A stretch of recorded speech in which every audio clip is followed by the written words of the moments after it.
σε λένε χάσω, τι κι αν σε λένε ανοητό, για σένα λογικό, ναι, δεν είναι αυτονόητο να τρέχεις σαν κείνους που δεν έχουν ιδέα που πάνε, ναι, ναι.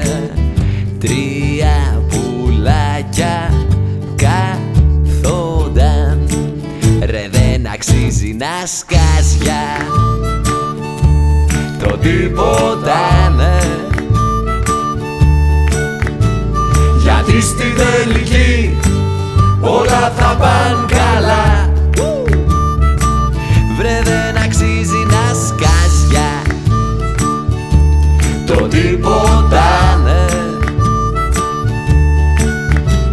γιατί στην τελική όλα θα πάνε καλά.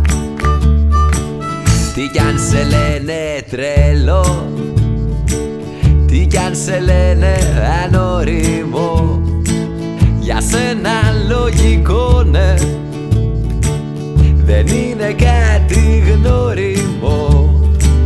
Γι' αυτό μην τρέχεις σαν κείνους που δεν έχουν ιδέα που πάνε, ναι, ναι, ναι. Τρία πουλάκια καθόνταν, ρε δεν αξίζει να σκάς για το τίποτα, γιατί στην τελική όλα θα πάνε καλά. Βρε δεν αξίζει να σκάς για το τίποτα, ναι, γιατί στην τελική όλα θα πάνε καλά.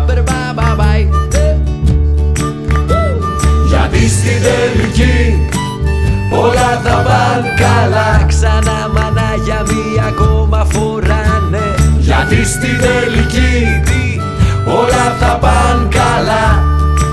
Και τα κεφάλια ψηλά, ναι, γιατί στην τελική όλα θα πάνε καλά.